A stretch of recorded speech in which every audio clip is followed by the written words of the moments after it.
compliqué. On va c'est très difficile. Moussa Kouiza, il connaît maintenant 2 versets de la Bible. Il est maintenant là, c'est fini, je suis déjà au paradis. Là, il dit, il fait son n'importe quoi, il se dit déjà qu'il est au paradis. Il y a 2 versets qui bombardent les gens. Oh, 2 bons versets qui bombardent les gens, il se dit que moi je suis déjà au paradis. Non, c'est faux. C'est faux. Tu es en bas.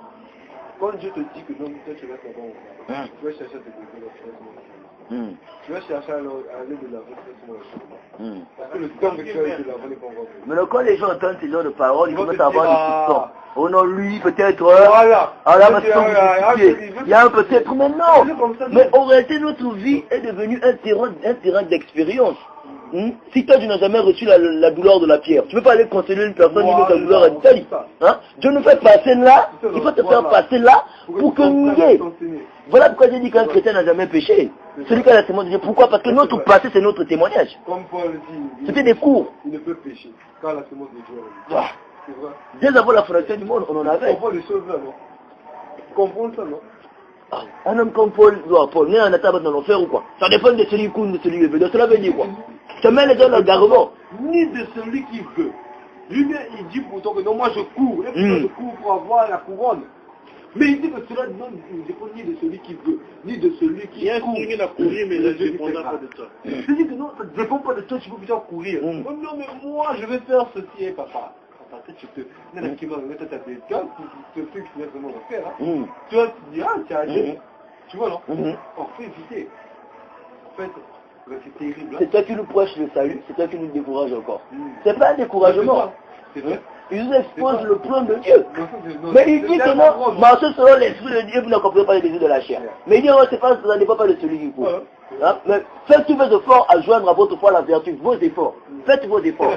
Dans la Bible se contredit. Faites tous vos efforts à joindre la foi, la vertu. Mais la Bible dit encore, c'est pas de celui qui court. Mais quand tu cours, ça veut dire qu'il y a ça là d'effort. Ni de celui qui veut. Je vais être sauvé, mais tu ne pourras pas être sauvé si Dieu ne l'avait pas dit. Tu vois? Non, il y a des fois même de ces choses nous lisons dans la Bible. Il y a des choses quand tu fais, non? Il ne faut pas te priver. Il ne faut pas avoir peur de toi. Comme, tu sais, Yohan m'a dit une chose, il a dit, en toute chose ici de terre, on n'a que des comptes en haut dans la sauce. Je crois qu'il employait une Zazos. On n'a que des comptes à rendre en Zazos. Et seul compte, une Zazos. Non, c'est pas une dame, c'est pas une dame, c'est ça. Il a dit que non, on n'a que des comptes à rendre en Zazos. Il dit oui, tu as raison, il n'y a qu'un Zazos qu'on peut rendre. Il n'y a qu'un Dieu que tu rendras le connaître que tu vas peur. Tu ne dois pas avoir peur de quelqu'un. Parce qu'au moment où tu auras maintenant peur de quelqu'un, tu vas faire les choses. Des compromis, tu vas commencer à marcher selon les humains. Par rapport à quelqu'un. Si accepte qu'on te corrige. Accepte qu'on te corrige pour que tu ailles là. Accepte toute chose. C'est-à-dire, quand tu vas arriver à un niveau que tu es vraiment bas, non, tu vas comprendre que Dieu est grand. En fait, c'est ça. Quand tu arrives à un niveau bas, tu comprends que oui, non, Dieu est grand. En fait, c'est comme ça. À ce moment-là, qu'on réalise car parce que nous, on entend parler de Dieu. Si tu vois les gens, le temps passé, c'était quoi? Quand ils ont commencé à réaliser. Mais c'était d'abord autour de la philosophie.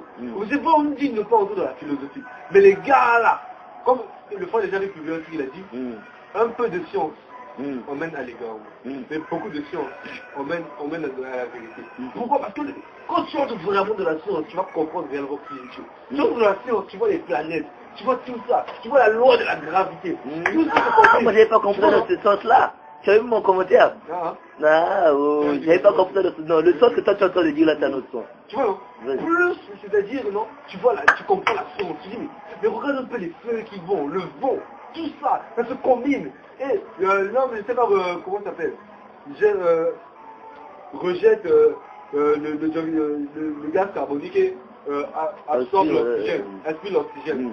Tout ça là. Maintenant, c'est la loi, tu vois, non? Il aspire, il expire. Tu vois, non? La loi, donc tout ça, la loi de la nature. Les végétaux vivent en fonction des humains, les humains vivent en fonction des végétaux. Tu vois, donc tout cela, la nature, l'homme, quand tu comprends ces choses, tu restes calme, tu vois les oiseaux le matin à 5 heures réveil, toi. Et toi, je fais ça. Tu restes là, tu peux même pleurer, tu vois la nature, tu dis non, Dieu est grand. Quand tu vois ça, tu expérimentes la science, on te parle de la loi de la gravité. La pomme ne peut que tomber par rapport à son poids.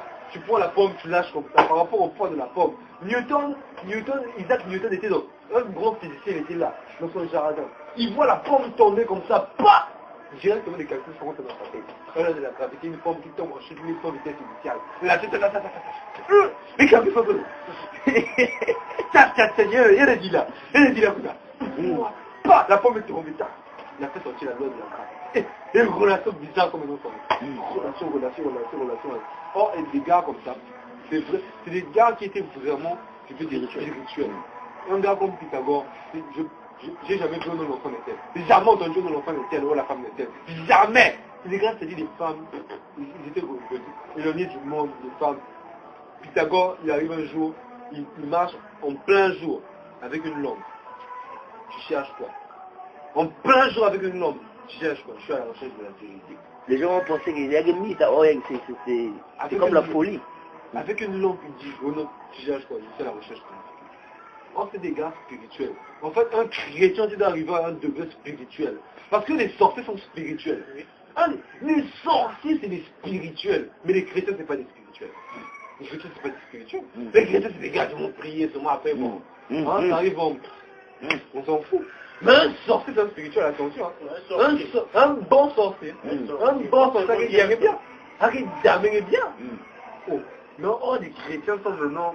Les chrétiens sont religieux. Voilà. Religieux. Et si tu arrives... Coutumier. Voilà, c'est-à-dire tu vas prier. En fait, il faut rentrer en contact. Ils sont basés sur les... Il est écrit. Voilà. Le sorcier, lui, il rentre en contact avec le diable. Il entre en contact avec le diable en personne. Et les sorciers voient même le Satan. Oui, parce qu'ils voient, mais nous ne voyons pas. Non, mais lui, comment il fait pour voir? Il rentre en contact. C'est-à-dire qu'il se donne totalement. Mais nous aussi, c'est possible. Tu peux arriver là, tu vois le Christ comme ça. Pourquoi pas? C'est possible que tu vois le Christ. Les anges peuvent te parler. C'est possible. C'est-à-dire que tu arrives à un niveau, un degré spirituel, tu es en train de voir le Christ comme ça. La fille, il y a une fille, qui avait donné le témoignage, elle s'appelle Angélica. La cubaine, je ne sais pas, elle est cubaine, parce qu'elle a donné le témoignage de trucs de... Là, elle a vu Michael Jackson et tout, on fait les gens, les démons le propagandent. Mais elle avait donné son témoignage, je n'ai pas lu ça. Elle avait dit, c'était une fille. Elle était d'abord dans la prière. Elle était d'abord dans la prière. À ce moment, tu vois, elle s'est détournée de la prière. Elle n'arrivait plus, elle s'est détournée carrément de la prière. Et puis à un moment, elle a dit, je donne votre enfant. Elle a dit, je laisse toi pour Dieu lui a donné maintenant des forces. Dieu lui a donné maintenant la force d'être de la prière.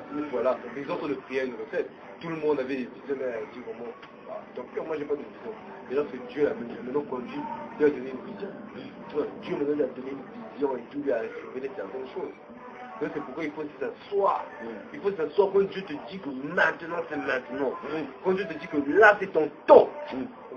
Si l'homme peut venir faire quoi que ce soit. Ça c'est vrai quoi.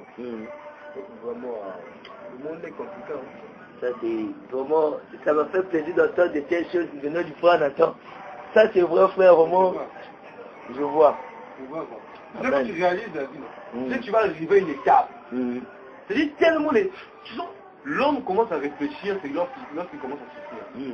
La véritable vie commence lorsqu'il y a la souffrance. Des fois quelqu'un n'est pas avec toi, il ne sait pas ce que tu veux. Des fois tu te dis, mais si je lui donne mon corps, il va me faire. Tu veux rester, on voit que notre esprit, tu l'avais le proverbe. Si tu sais ce que j'ai au fond de mon cœur, tu vas comprendre, tu vas devenir sage.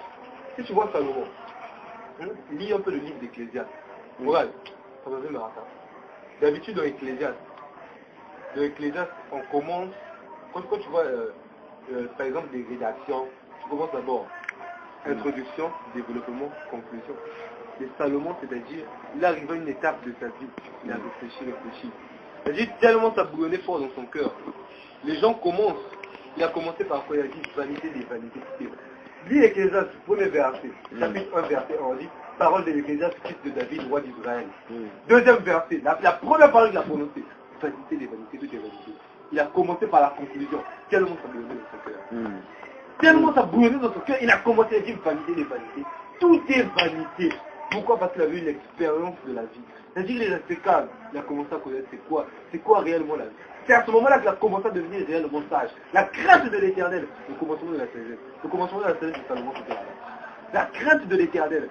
Après, il ne connaît plus l'éternel, Salomon, il était devenu idolâtre. Mais à la fin, il y a des gens qui disent que oui, Salomon va se retrouver en enfer certainement. Mais moi, je ne sais pas. Parce qu'à la fin de sa vie, il écrit l'Ecclésiaste. Mais l'Ecclésiaste, il fallait voir. C'est un livre de réflexion. Un livre, c'est-à-dire d'expérience, d'échecs qu'il a eu à commettre. Et il dit aux autres, ne commettez pas la même erreur que moi. Salomon a dit, ne commettez pas la même erreur que moi. Regardez ce que moi j'ai fait. Vanité des vanités. Tout est vanité. À la fin de sa vie, je suis sûr que Salomon s'est repenti. Parce qu'il a eu à dire vanité des vanités, tout est vanité. Il a su reconnaître cela. Il a reconnu cela, comment il était devenu. Il a dit, je suis devenu plus riche que tous ceux qui sont passés devant moi. J'ai eu la plus grande sagesse, mais vraiment, tout ça et tout est encore vain. Même la sagesse qu'il a eu de ce monde, à comprendre les choses, à expliquer les choses. Il a dit tout ça là. Ce n'est que vanité. Il a compris ça. Tu vois. Donc en fait, il faut arriver à cette étape-là, à comprendre les choses, à voir les choses comme Dieu voit les choses. En fait, c'est ça le degré le plus élevé. Le degré le plus élevé. C'est-à-dire tu ne vois plus le mal. Non, tu ne vois plus le mal. Pour toi, le mal n'existe plus. Quand tu dis qu'un homme parfait, en fait, regarde. En fait, non, il y a des degrés, non. Mais je te dis la vérité aussi. Il y a des degrés spirituels, tu te dis, oui, le mal est là. Un degré, tu te dis, non, il n'y a pas le mal. Parce que, attends, le mal, c'est qui permet le mal? Qui a créé le mal? Mais c'est Dieu. C'est Dieu qui permet le mal, qui fait en sorte que le diable te tente, qui fait en sorte que le diable t'atteigne. Mais c'est Dieu qui permet tout ça que tu... Mais quand tu tombes dans le péché, c'est vrai que c'est l'homme, mais c'est Dieu d'abord. Avant que ce soit l'homme, c'est d'abord Dieu. Je te dis la vérité. C'est d'abord Dieu avant que ce soit l'homme. En toute chose. Hein. C'est vrai, tu dis oui, mais il faut d'abord... Attends, Dieu ne peut pas te donner la force de te contenir. Il dit bon, je ne peux pas que lui tombe. Pourquoi tu vois, il y a des gens, à moi qu'on est une gang là. On dit que non, toi on va te faire des trucs. Pas toi. Pourquoi seulement lui? Pourquoi pas l'autre aussi, mais pas toi? Pourquoi lui tu le laisses? Tout ça, comme on dit, tout c'est seulement la faute de désavance. En toute chose, c'est la faute de désavance. Comme on le dit. Tu vois, donc en toute chose, quand tu comprends, ça t'égare. Hein. Ça égare, hein. Je te dis la vérité, ça égare. Mais quand tu comprends ces choses-là, ça ne peut pas t'égarer. Je te dis la vérité. Il faut chercher à comprendre ces choses. Et ça, c'est dans la prière. En fait, c'est la dévotion en Christ. Tu peux devenir fou avec ces choses-là, je te dis la vérité. Tu peux devenir fou. Tu deviens fou comme ça. Mais c'est le laouka. Tellement c'est difficile à comprendre. Mais c'est ça, c'est la réalité. Vraiment, c'est vraiment vrai, frère. Tu vois, quand j'ai même lu la Bible, l'adversaire a quand même le Timonaït. J'ai dit, Dieu dit qu'il est amour, frère. Dieu est amour, pas Dieu a l'amour, mais Dieu est amour. Il est écrit l'amour ne jalouse point. Mais la Bible nous dit encore que je suis un Dieu jaloux. La Bible dit l'amour n'a point de parti pris. Mais il est écrit qu'il a prédestiné les uns pour la vie éternelle. Et les autres des vases d'usage de la perdition. C'est déjà des partis pris. Il a encore dit, j'ai choisi Jacob. J'ai haï Esaïe. On n'a pas dit, j'ai rejeté. J'ai haï. Cela veut dire que quelqu'un ne peut pas haïr sans avoir la haine. Donc cela veut dire que Dieu a la haine en lui. Il est encore écrit que l'amour supporte tout. Frère, ça doit nous interpeller.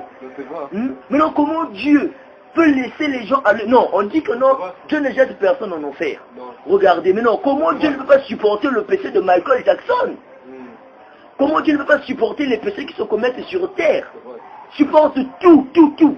L'amour ne s'enflamme point de colère. L'amour, donc, c'est Dieu. Dieu ne s'enflamme pas de colère, mais il est encore écrit.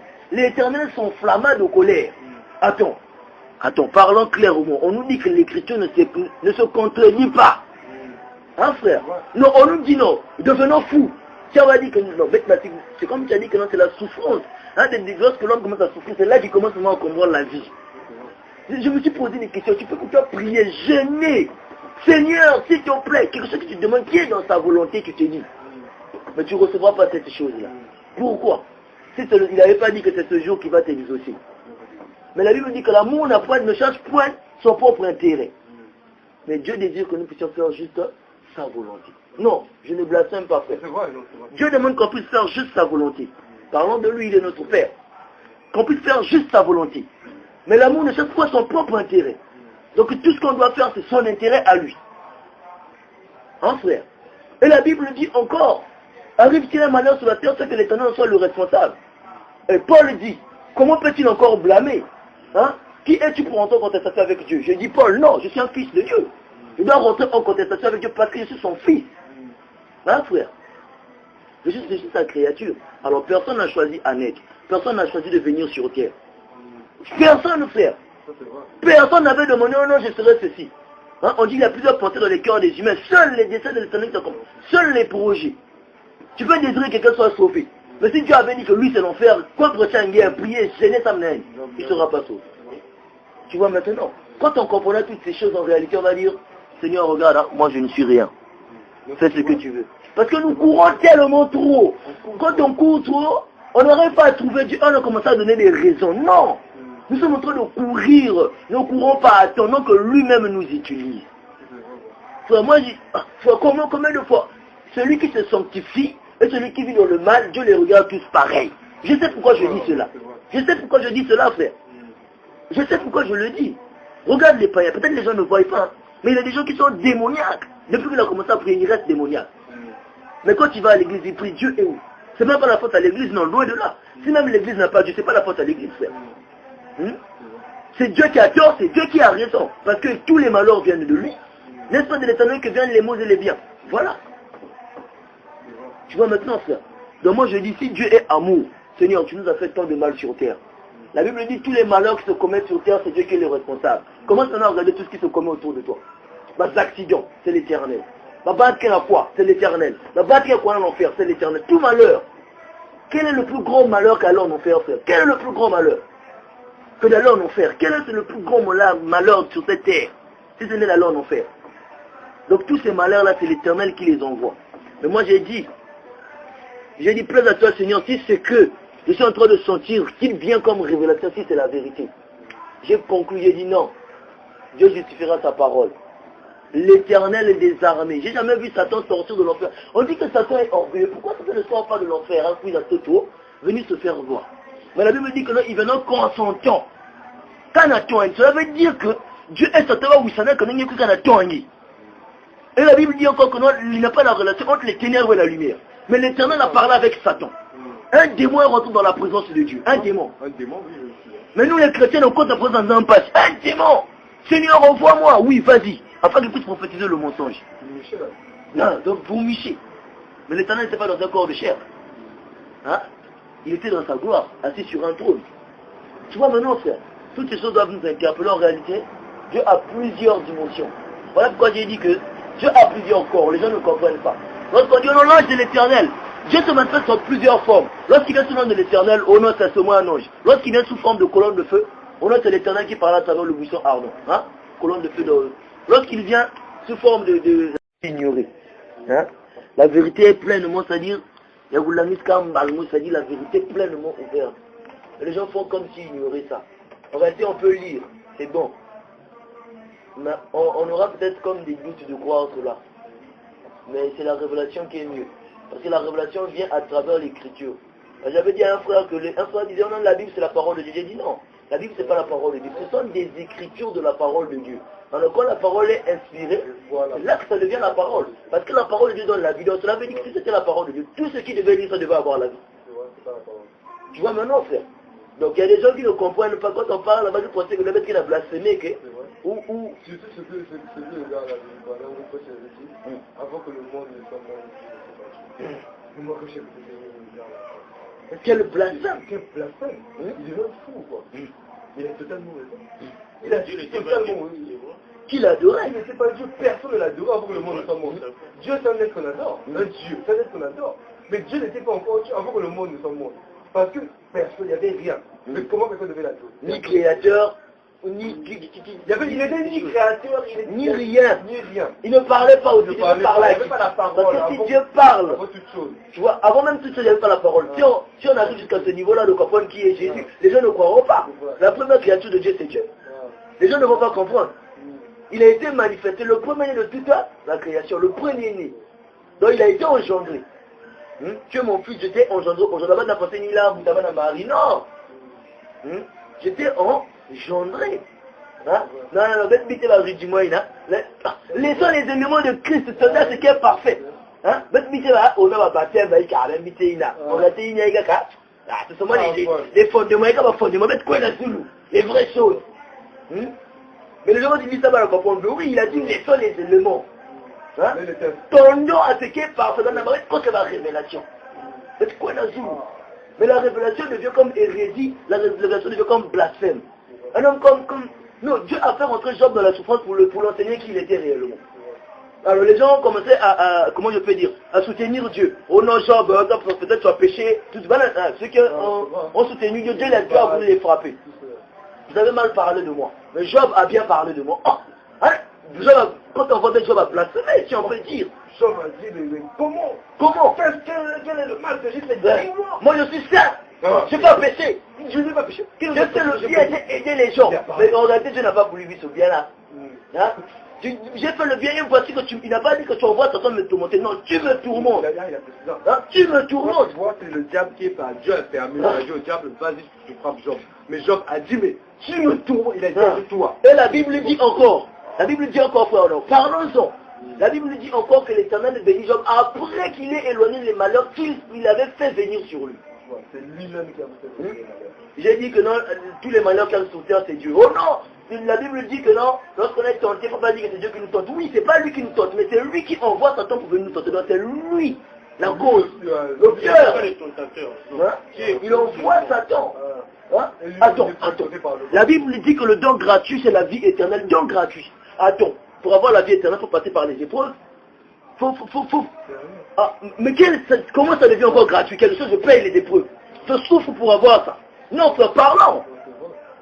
Pour avoir la vie éternelle, il faut nous souffrir. C'est par les épreuves qu'il faut aller au ciel. Souffrir, tout. Maintenant, comment ça devient don? Encore gratuit, encore. Hein, frère? Même lui-même, Dieu, il était éprouvé sur terre. Mais non. Attends, parlons clairement, frère, oui. Moi, j'aime comme ça. Causons, frère. D'accord. Dieu est venu sur terre. Attends, qui est l'auteur de toutes choses? Qui est l'auteur de toutes choses? Écoute bien. Qui est l'auteur? Qui est l'auteur? D'accord. Regarde maintenant. Maintenant, qui est l'auteur de toutes ces choses-là? La Bible dit bien que Jésus a été immolé avant la fondation du monde. Avant la fondation du monde, Adam était déjà tombé. Dis-moi. Est-ce qu'avant la fondation du monde, Adam était déjà tombé dans le jardin d'Éden? Non. Je parle de Adam. La Bible dit, écoutez très bien, Adam et Jésus-Christ a été immolé avant la fondation du monde. Donc avant que le monde ne soit fondé. Fondé comment? Donc avant qu'il y ait la fondation, tout qu'il y ait ceci. Jésus a déjà été immolé. Comment tu peux expliquer ça? Il était déjà immolé. Il n'a pas crucifié que des gens. Mais Jésus est venu mourir à la croix, pourquoi? N'est-ce pas pour racheter l'humanité? Mais est-ce que Adam était déjà tombé avant que Christ ne meure à la croix? Jamais. Les gens pensent que Jésus en a crucifié dans un moment à Galilée. Non. Quand tu dis qu'il était immolé avant la fondation du monde, les gens ne comprennent pas pourquoi Christ a les yeux de flamme de feu, pourquoi il a les pieds de feu. Baba t'es pensé dans les gars, comment je peux dire? Quand il est vie, il avait voulu avoir les yeux. Non. C'est la crucifixion qui a rendu Jésus comme ça. C'est moi qui te le dis. C'est la crucifixion qui l'a rendu comme ça, dès avant la fondation du monde.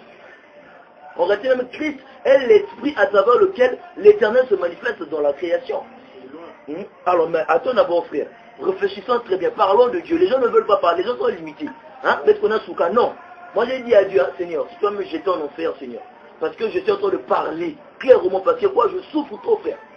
Je suis en train de souffrir, de voir comment nous, les chrétiens, nous sommes pauvres spirituellement, alors que le péché s'est accru. Batika Nandila, regarde les femmes. Regarde comment les femmes sont devenues. Il y a que PHV, il y a PHV. Hein, frère? Regarde comment les femmes sont devenues. Regarde comment le monde est devenu trop joli. Maintenant, nous, les chrétiens, frère, il y a trop de choses qui peuvent séduire les gens. Si le diable doit venir la boisson, l'amour des choses du monde. Trop de distractions. Mais nous, les chrétiens, on fait que s'appauvrir spirituellement. On n'a pas la puissance, on n'a pas... Tu t'efforces à être gentil. Là, tu t'efforces. Oh, mais oui. Tu peux... Comment? Hein, frère, mais réfléchissons. Il est temps de comprendre pourquoi Dieu fait toutes ces choses-là. Il est temps. Allez, il ne faut jamais, comme les gens avaient fait au nom de Dieu. Parce que là, tu acceptes ton état. En fait, tu te réveilles, là, tu acceptes ton état. Mais voilà. Non, mais je peux dire pourquoi? Pourquoi seulement je suis seulement comme ça? Mais oui. Pourquoi? Moi, je désire être saint, parfait. Dieu a dit, soyez saint, frère. Tu peux pourtant prier, Seigneur, je veux devenir saint. Seigneur, change mes...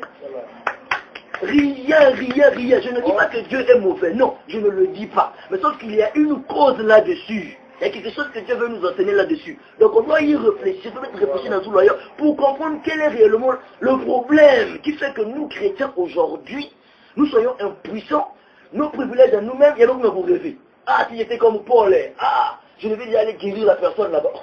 Mais la Bible dit, si tu crois en moi, hein, frère, tu feras plus que ce que je fais, frère. Frère, réfléchissons. Celui qui s'unit à Christ devient un avec Christ. Mais regarde, aujourd'hui nous sommes un avec Jésus, frère. Là, tu crois que ceux qui étaient partis au Canada, c'était selon comme ça. Ils avaient d'abord souffert là-bas au désert, là-bas en Égypte. C'est comme ça. Sauf qu'aujourd'hui, nous ne sommes plus au temps de la loi, d'accord? Non, ne pas arrêter. Causons. Nous ne sommes plus au temps de la loi. La Bible dit Christ est venu mourir à la croix pour nous donner accès à la grâce. Bon, tu sais c'est quoi la grâce? Non, non, parlons très bien, la grâce. C'est la faveur imméritée. Voilà, la faveur, on t'a fait une faveur dont tu n'as rien fait. Hein? Il met ça dans un takima. Hein? Mais aujourd'hui, nous gênons, nous prions. Alors, je sais de quoi je parle. Je ne parle. Les gens pensaient que l'homme n'a blasphémé. Ça, en tout cas, si les gens vont prendre ça comme ça, je ne sais pas. En tout cas, les gens n'ont pas à prendre ça comme ça. Regardons les choses en face. Regarde, j'ai compris que la soif d'avoir Dieu est quelque chose de naturel. Ça m'étonne comment les autres personnes n'arrivent pas à voir ça. Que nous ne sommes pas du monde des chrétiens comme il le faut. Hein? Marc 16 nous dit que non. Pas on va aller prier l'écriture, l'écriture à la lettre. Ils vont imposer les mains et ils seront guéris. Imposer juste la main à un malade. Et le malade sera guéri, frère. Mais aujourd'hui, qu'est-ce qui se passe? Nous chrétiens, comme on avait dit, on impose même les coudes. Nous qui veut guérir. Il y a même des gens qui meurent par le poison, frère. Poison. Alors que la Bible dit que non, il promeut des breuvages mortels. Si quelqu'un t'empoisonne, tu ne vas pas mourir. Même pas malade, même pas malade. Mais les gens qui meurent même par le poison, frère, ça se contredit là.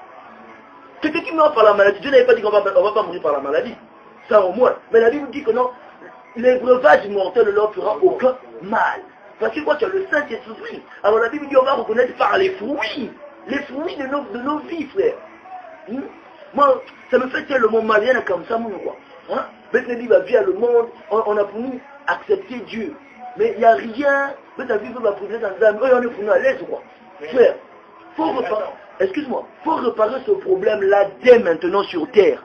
Pour être sûr que tu connais la vie. C'est comme tu prends. Moi, je ne lis pas trop la Bible, mais comme tout ce que tu dis là, j'essaie de comprendre ça. Moi, je fais la nuit seulement à la télé, quand on les dit sur les documentaires. Nous, on souffre ici pour être bien là-bas. Et oui, c'est comme ça. Oui, nous souffrons pour être bien là-bas, oui. Amen, donc, tu as raison. Tout ce qu'on... Donc, on se plaint ici, là. On se plaint, nous, on est là. Je me dis, quand on sera là-bas, on se plaint. Parce que quand tu as demandé ça, tu auras ça. Quand tu apprends ça, donc tout ce que tu veux, donc tout ce que tu convoites, et tu te dis, c'est pas bon, la convoitise, c'est pas bon, mais tu te dis, si là, mon père, il fait ceci, il n'a pas d'argent, on ne mange pas. Là-bas, il n'y aura pas ce problème-là. Oh non, on ne mange pas. Là-bas, on n'aura jamais faim. Au lieu de manger 2 vaches, tu vas manger 2 vaches. Parce que là-bas... Oh, et tu as raison sur ce que tu dis. Mais sauf que moi, c'est pas d'abord tout ça qui m'inquiète, c'est comment. Mais le problème qui m'inquiète, c'est quoi? C'est la pauvreté spirituelle au sein de nous, chrétiens. Hein? Dieu nous a promis que lorsque nous allons... La faute n'est pas à Dieu. En tout cas, Dieu ne veut pas avoir faute. Hein? Tu descends un peu, descends un peu. Dieu avait dit que dans Marc 16, que celui qui croit en lui chassera les démons. Mais aujourd'hui, les gens m'ont dit, mais aujourd'hui on chasse les démons. Non, c'est pas de cette manière-là que nous avons d'aller chasser les démons. Les mecs à tout le fait, tu te transfères là pour chasser un seul démon. Ça déjà, je ne crois pas ça. La Bible dit, il imposera des mains aux malades, ils seront guéris, imposés. Dieu n'avait pas dit qu'ils vont guérir tous les malades du monde, non. Mais ceux à qui eux, ils vont imposer les mains, ils seront guéris. Tous les malades que Paul imposait les mains. J'ai jamais vu dans la Bible un homme de Dieu qui a failli, dans le Nouveau Testament, Jésus leur a donné la puissance, qui a failli devant une situation. J'ai jamais vu ça. S'il y a quelqu'un qui peut venir me montrer la Bible et me dire, regarde telle partie, tel homme qui avait le Saint-Esprit avait failli. Ça c'était l'original. Alors on doit comparer aujourd'hui, vous savez si réellement c'est ça. Original qui n'est pas la Bible. Montrez-moi où un homme pour chasser un démon, enlever sa veste. Hein? Toute l'église, même tout dans sa séquence, démon, moi ça reste à moudre. Ou un homme de Dieu discuter avec des démons. Sors, je ne sors pas. Sors, au nom de Jésus, au nom de Jésus. Il n'en a jamais eu. Il a juste dit un mot. Libère ce corps. Le démon sort. Acte chapitre 16, le verset 7. Quand Jésus chassait les démons, la Bible dit, Jésus a dit libère. et le démon a poussé un cri et il est sorti, c'est fini. Mais aujourd'hui, quand on voit de tels fruits, ça prouve déjà que ce n'est pas de Dieu. Laissez-moi vous dire, qu'est-ce qui fait cela? Avec la force d'un démon, tu peux chasser un démon. C'est ce que les gens ne savent pas. Tu peux avoir un démon plus fort que le démon qui est dans l'autre. Je peux avoir un démon. Mon démon est plus fort que le démon qui est dans le frère Nathan. Je le recommande à ce démon-là. Sors, il dit, je sors pas. J'insiste, il pourra sortir. Avec la force de ton esprit, tu peux chasser un démon. Ça, je sais pourquoi je le dis. Il y a des sorciers qui chassent les démons. Le témoignage d'un autre sorcier, il était un sorcier. Et lui, lorsqu'il partait en mission dans le monde astral, tout, il laissait un démon à la maison. C'est-à-dire ce démon-là venait le représenter. Lui, maintenant, il partait. Et le démon-là restait avec sa femme. Il recommandait à ce démon-là, si tu touches ma femme, tu verras ce que je vais te faire. Et il y a aussi un homme qui s'appelait Lisungi. Il avait l'autorité sur les démons. Un magicien qui parlait avec les démons, qui commandait les démons. Donc, un sorcier peut commander à un démon de libérer un corps. Et le démon peut obéir.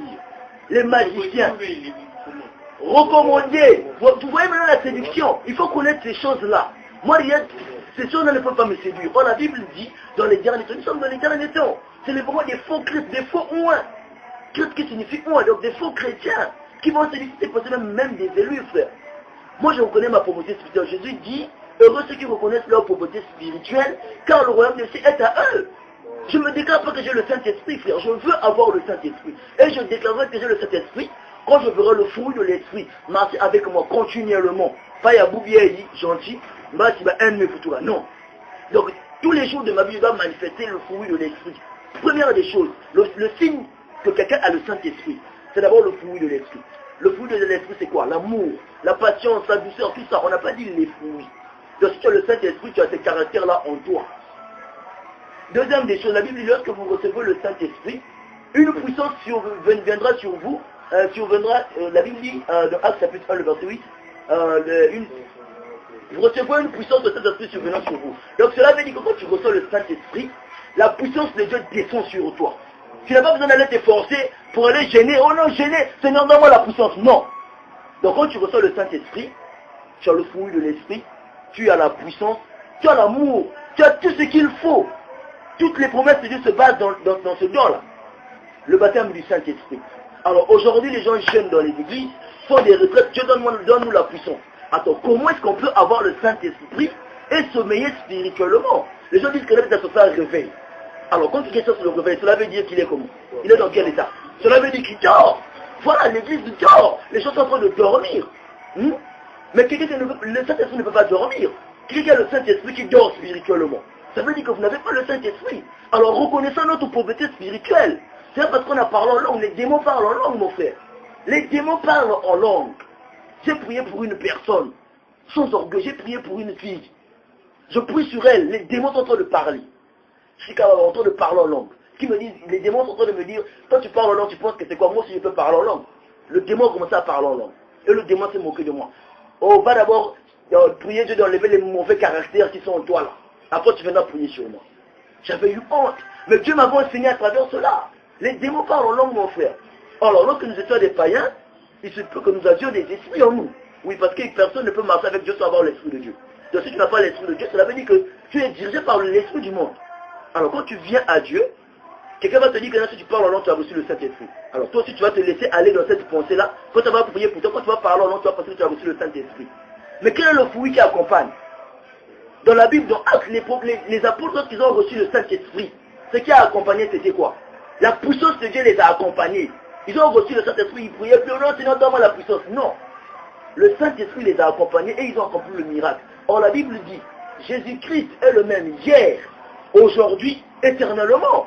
Alors Jésus-Christ, c'est lui le Saint-Esprit. Alors s'il était en Paul, il avait guéri les malades, il avait fait des miracles, il avait accompli des choses, il avait changé Paul. Donc s'il est aussi en moi, on verra la même vie que Paul menait. Voilà. Voilà mon frère. C'est ça. Donc ne nous laissons pas séduire. Alors les gens vont dire, oh non, celui-là c'est un païen, il ne faut pas lui dire ces choses. Oh, mais comment? Il faut l'exposer la voix de la vérité pour qu'il puisse être séduit. Quand quelqu'un viendra lui dire que non, si tu parles en langue, tu as reçu le Saint-Esprit. Lui il sera. Parce que l'autre jour on m'avait parlé que ce n'est pas ça. Voilà. Je vous assure mes frères, aujourd'hui nous sommes tellement dans la pagaille. Gardez votre condition. Que non, nous n'avons pas encore Dieu. Continuons de le chercher. Jusqu'à ce que nous le trouverons.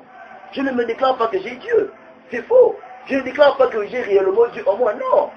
Pourquoi? Les gens vont penser peut-être les signes là, des étincelles qui n'accompagnent que bah, moi vous bien me pris ça dans mon tout, avant de guérir, demain après, un mois d'hier, non. Pas des étincelles, voilà, ce sont des étincelles là. Jésus est en train de permettre ça pour les condamner au dernier jour. Il va leur dire, je ne vous ai jamais connu. Oh, mais Seigneur, on avait chassé les démons, non? On avait guéri les malades en ton nom. Il leur dira, je ne vous ai jamais connu. Pourquoi? Il faut d'abord se connaître avec Dieu sur terre. Vous devez d'abord être ami avec Dieu sur terre. Vous devez d'abord avoir la certitude du salut. Que si Jésus revient maintenant, je vais partir. Pourquoi? Parce que je vois que les signes que lui il a donnés s'accomplissent dans ma vie. Il a même dit, méfiez-vous des prétendus prophètes qui viennent à vous en vêtements de brebis. Hein? Moi, Bible m'a dit beaucoup, il vient là, un frère, il te montre un comportement là. Mais dans son cœur, c'est un loup. Va caresser à une biche. Les mauvais comportements sont en lui. C'est un loup, il se déguise. Personne ne peut tromper son cœur. Hein? Il y a des gens qui ont même si quelqu'un va dire, oh non, moi j'ai le fou de l'être. Lui-même, il sait parfois au soin de lui. Que lorsqu'il porte la veste là, il devient orgueilleux. Lorsqu'il s'habille bien là, il devient gonflé. Hein? Quand quelqu'un témoigne un peu, hein, un témoignage là, au point tu sais, tu me vis, il devient jaloux. Quand tu vas à la maison, mais Seigneur, pourquoi je suis jaloux? Oui, parce que tu n'as pas le Saint-Esprit. Et tu marches par les désirs de la chair. Alors si tu as l'esprit, tu marcheras par les désirs, par l'esprit. Pas par toi-même, mais c'est l'esprit qui va te conduire. Soit moi, vous ne pouvez rien. Voilà. Donc si on n'arrive pas à accomplir les miracles comme les apôtres, parce qu'on n'a pas Jésus en nous. On a seulement Jésus dans la tête. Donc dans la pensée, ça m'en a eu tout cas. N'a beaucoup plus. Donc réveillons-nous, recherchons Dieu. Et je crois que tous ceux qui croient. Mais la nouvelle naissance, c'est quoi, frère? La Bible dit si quelqu'un ne naît Dieu et d'esprit, il ne peut voir quoi? Le royaume des cieux. C'est ça la nouvelle naissance, frère. Donc, elle peut être convertie et non convertie. Oh, ça sont les enseignements qu'on vous a donnés, frère. On vous a donné des enseignements. La nouvelle naissance, c'est qu'il y a complète ou non complète. La nouvelle naissance, c'est en combination. Il n'y a qu'une seule nouvelle naissance. La naissance dans l'esprit. C'est tout. Hein? Voilà pourquoi le pasteur aujourd'hui, comment je peux dire, vous a enseigné que dans la nouvelle naissance, l'année passée, la nouvelle naissance, tu ne vas pas d'abord accomplir les miracles quand tu seras devant. Il n'y a qu'une seule nouvelle naissance. Il n'y a qu'une seule nouvelle naissance. Le Saint-Esprit en l'homme. Tu l'emmènes à grandir jusqu'à l'adoption. C'est ça la nouvelle naissance. Il n'y en a pas deux. Il y a seulement T0. Tu comprends maintenant, frère? Non, pas il y a toi, T0, T1. Ah, vraiment, il y a ça, dans la vitesse. Je pense qu'on doit s'en aller. Là aussi est parti.